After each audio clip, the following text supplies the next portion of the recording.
Hi, Bill Doherty, co-founder of the Doherty Relationship Institute. Contempt. We've come to understand through research in couples interactions that contempt is one of the worst things that people do. Okay, it's kind of in the verbal area, it gets closer to abuse, and then kind of in the physical area when people hit.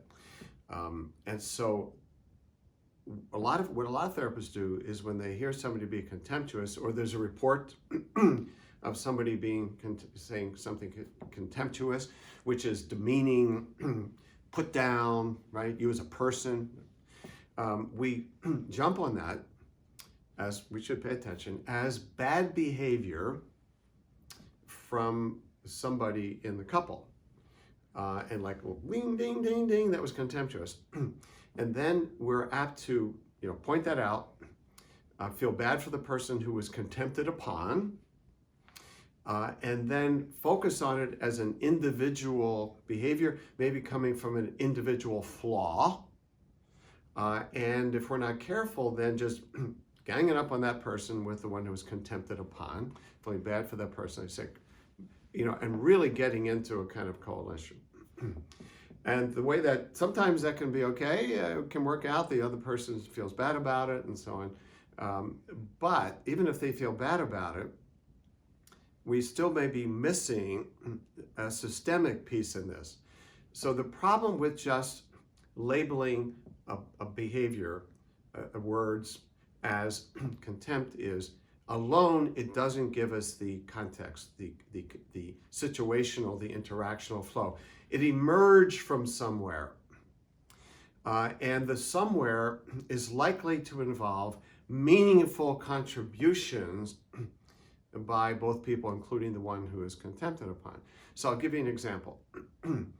In a couple, one of the issues that really bothered the wife, this is a heterosexual couple, was the husband would tell her that she was versions of stupid in terms of understanding anything about what was going on in politics or in that kind of the world of public affairs.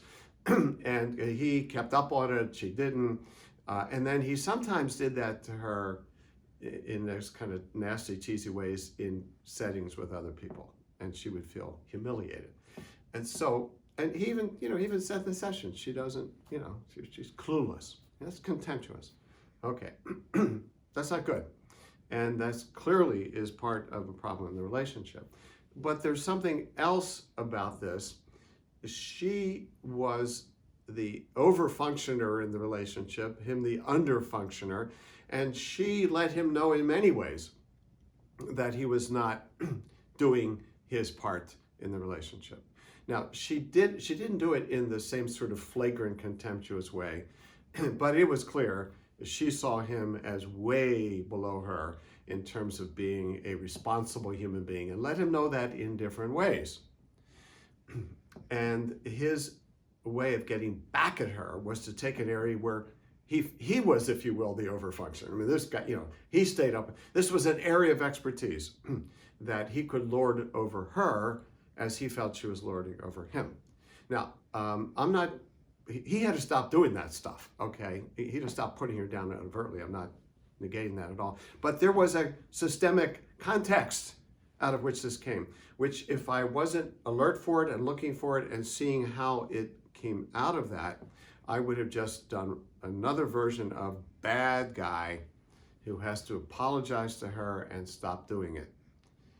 That's not enough for sophisticated, systemic couples therapy.